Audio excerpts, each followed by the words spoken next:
Son las 7 de la mañana con 34 minutos. Hoy en Gama Noticias a Fondo nos acompaña la ministra del Trabajo, Ivonne Núñez. Le damos la bienvenida a este espacio de entrevistas de opinión, ministra, para dialogar sobre la coyuntura nacional. Muy buenos días. Muy buenos días. En el nuevo bloque de preguntas, ministra, para la consulta popular se plantea regular los contratos de trabajo a plazo fijo y por horas. ¿Qué beneficios traería en el caso de que esta pregunta sea aprobada por el pueblo una vez que la Corte dé paso? Yo le enfocaría en una sola respuesta.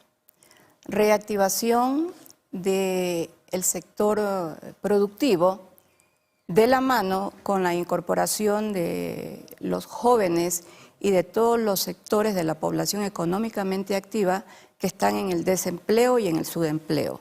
De tal manera que, por ejemplo, en el caso de la contratación a plazo fijo, rompe el esquema de la contratación a plazo indefinido. Y déjeme decirle algo, la contratación a plazo fijo sí existió antes en el país. Cuando se incorpora la contratación a plazo indefinido, rompe la contratación a plazo fijo porque el criterio de incorporar la contratación a plazo indefinido fue que de manera permanente iba a existir una estabilidad para los trabajadores. Sin embargo, el Código de Trabajo establece en las normativas pertinentes que la ruptura laboral puede darse incluso por parte del trabajador, así se estipula en las normas pertinentes a partir del artículo 172. De tal manera que la titularidad de un contrato como contrato a plazo indefinido no garantiza de ninguna manera que la estabilidad sea per se o de manera indefinida. ¿Y por qué es oportuno en este momento implementar el trabajo por horas? Porque de las consultas que se han realizado, muchas personas no son contratadas de manera legal, evitando o evadiendo el contrato a plazo indefinido.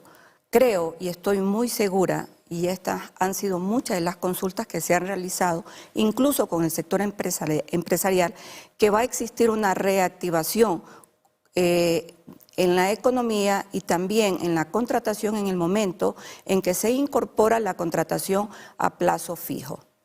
Bueno, pero también hay sectores que les preocupa un poco de pronto los derechos de los trabajadores adquiridos. ¿Cómo se garantizará que no se afecten estos derechos adquiridos de los trabajadores, ministra? Bueno, en el anexo de la pregunta que fue enviada en el segundo bloque el día de ayer a la Corte Constitucional, consta como principio rector la garantía de los derechos constitucionales, que además se encuentran establecidos en el artículo 326 de la Constitución de la República. Y es además una de las bases de la política laboral y social de nuestro señor presidente Daniel Noboa Sin. ¿Y en qué medida también favorecería la creación de fuentes de trabajo, el funcionamiento de casinos, como también se plantea en la consulta popular? Nosotros hicimos un estudio de cuál fue el impacto desde la consulta del año 2011 con la eliminación de los casinos, y el impacto fue que se desplazaron 25.000 puestos de trabajo. Creemos que es necesario el retorno de esta actividad económica en la medida en que fortalece al sector turístico y evidentemente va a reactivar no solo la economía, sino que va a reactivar al sector, como le decía al inicio de esta entrevista, de esta gran población económicamente activa que se encuentra en el desempleo y en el subempleo, aptas, dispuestas en este momento, al día de hoy, para ingresar de manera activa al sector laboral. Mire usted, a nivel de jóvenes, hay 180.000 jóvenes que están dispuestos al día de hoy a ingresar al campo productivo. Pero quiero señalar lo siguiente, además nosotros hemos previsto que una vez que retornen los casinos y exista esta reactivación económica y reactivación laboral, muchos de esos dineros que por concepto de tributo van a ingresar al erario nacional van a ir destinados a temas de salud mental y también van a ir a temas muy importantes de sectores sociales que requieren mucha relevancia y atención en este momento, como el caso de la seguridad. Pero ¿cuáles serían esos lugares en donde se incrementarían estas fuentes de trabajo a propósito del funcionamiento de los casinos? Básicamente en el sector hotelero, porque hemos enfocado que es allí donde de manera primaria ingresarían ya de manera activa a retornar el tema de los casinos, es decir, básicamente en el sector hotelero. ¿Y se centraría también en las grandes ciudades del país? Bueno, en las ciudades donde la economía tiene una actividad permanente, la ciudad de Quito, la ciudad de Guayaquil, nosotros quitamos y dejamos a un lado aquella frase en la que se ataca el retorno a los casinos porque dice, los casinos, el retorno a los casinos significa lavado de activos. No, nosotros hemos estipulado necesariamente los controles a este tipo de actividad comercial, porque además hemos visto ejemplos en otras economías, como por ejemplo la economía del norte, me refiero a Colombia, que la regulación de los casinos se lo hizo a través de una ley muy especial y eso trajo reactivación económica. Nosotros hemos previsto, de acuerdo a datos estadísticos, que es necesario que la reactivación económica y el crecimiento económico del Ecuador para el año 2024, con el ingreso de los casinos, puede superar el 2% anual. Pero también hay criterios de que el funcionamiento de estos casinos sería propenso para el lavado de activos. ¿Cuál es su opinión al respecto, ministra? Mire, cuando se habla de lavado de activos es necesario establecer que la legislación hace control al lavado de activos. Nosotros tenemos una institución extremadamente importante en el Estado ecuatoriano que es la UAFE. Además, el sistema de rentas internas también tiene el departamento especializado para el control del lavado de activos. Las regulaciones para el control del lavado de activos van a estar siempre de manera operativa. Bueno, y también en la pregunta 7 del nuevo bloque de preguntas enviadas por el Ejecutivo, ¿en qué forma la inversión extranjera generaría mayores oportunidades de empleo para los ecuatorianos? Ahí hablemos también de las ciudades pequeñas del país. Mire, yo aquí voy a hacer un nexo que es en relación a las actividades que vienen realizando otras carteras de Estado. Y me voy a referir a la cartera de producción y competitividad a cargo de la ministra Sonsoles García. Ella acaba de realizar hace pocas semanas atrás grandes convenios de inversión extranjera que oscilan cerca de los 60 millones de dólares. Esto es extremadamente importante. ¿Por qué? Porque esta apertura que el Ecuador ha comenzado a tener de la mano con la señora canciller, la ministra Gabriela Sommerfield, ha permitido generar en primer lugar la confianza que se requiere y en segundo lugar establecer este nexo comercial que nos va a permitir en primer lugar la inversión y en segundo lugar las fuentes de trabajo. Ministra, también hay otras inquietudes de nuestros amigos televidentes y nos preguntan que cómo el ministerio realiza los controles de las relaciones laborales entre el empleador y el empleado.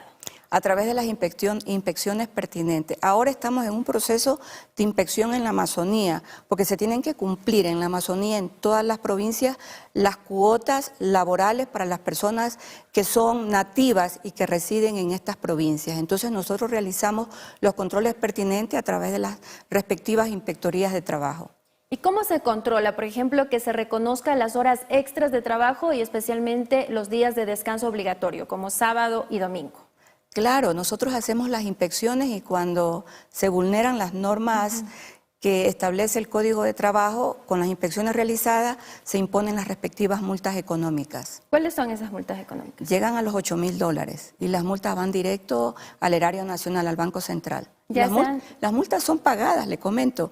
Las multas queremos conocer si se pagan, se cancelan. Las multas son pagadas. Es más, este ministerio a cargo de esta ministra firmó un convenio hace pocas semanas atrás con el CONADI para hacer las inspecciones en relación al porcentaje de las personas con discapacidad que tienen que formar parte del sector laboral en empresas determinadas. Y hemos ya establecido la agenda de visitas para las respectivas verificaciones. Ministra, pero también hay empleadores que de pronto hay ese cambio de remunerar por el trabajo de sábado y domingo, les compensa por días de descanso entre semana. Por ejemplo, puede ser lunes, martes. ¿Y es correcto esto? ¿Se puede aplicar o no? No, no se puede aplicar. Pero ocurre.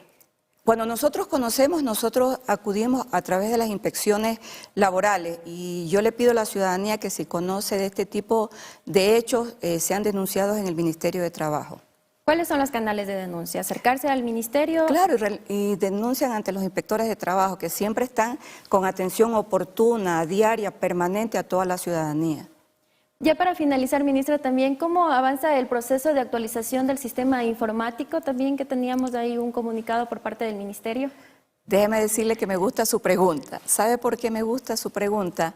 Porque colapsó el sistema informático en nuestro ministerio. Y haber colapsado, porque el sistema estaba en una situación obsoleta, nos ha permitido realmente llegar a conocer qué era lo que estaba sucediendo no solo en el Ministerio de Trabajo. Hemos dado alertas a todas las carteras de Estado. Y gracias a la colaboración que nosotros tuvimos en ese momento con el Ministerio de Telecomunicaciones, hemos podido superar una fase. Y algo muy importante, de ahora en adelante, todos los servidores que van a tener las carteras de Estado van a ser directamente con el Estado. Es decir, lo que vamos a pagar por concepto de servidores, por mantener los data centers, van a ser directamente a través del Ministerio de Telecomunicaciones con la empresa nacional CNT. Porque además, CNT tiene 4 niveles de sistemas de ciberseguridad que no lo tienen otras empresas que dan este tipo de servicio. Nosotros no hemos restablecido aún en su totalidad los servicios de la página. Por eso este Ministerio de Trabajo emitió el acuerdo ministerial pertinente. Eso nos ha llevado a suspender plazos y términos. Aspiramos que dentro de poquísimo tiempo la página del Ministerio de Trabajo esté en su totalidad de manera óptima, que permita que los usuarios utilicen esta página. Pero vivimos realmente una crisis nosotros en el Ministerio de Trabajo que la supimos solventar. Mientras se da este cambio de trámites por estas fallas en el sistema informático, no se va a cobrar multas por retrasos. No, absolutamente a nadie, y eso lo dice el acuerdo ministerial. ¿Qué más de decirle también a los empleadores al respecto de este tema para que mantengan la tranquilidad? Bueno, que este es un Ministerio de Trabajo que está comúnmente con las puertas abiertas. Nosotros en el Ministerio de Trabajo no tenemos ni bisagras ni seguros. Es un ministerio que cumple con la tutela efectiva no solo a los trabajadores, sino que cumple con la tutela efectiva también al sector empresarial. Por eso es que mantenemos diálogos permanentes con todos los sectores sociales y además recibimos quejas de manera diaria, de manera semanal y también por las cuentas respectivas de las redes sociales. Muy amable por esta entrevista, ministra, que tenga un excelente día. Gracias a usted. Gracias. Son las 7 de la mañana con 47 minutos. Estuvimos dialogando con la ministra del Trabajo, Ivonne Núñez.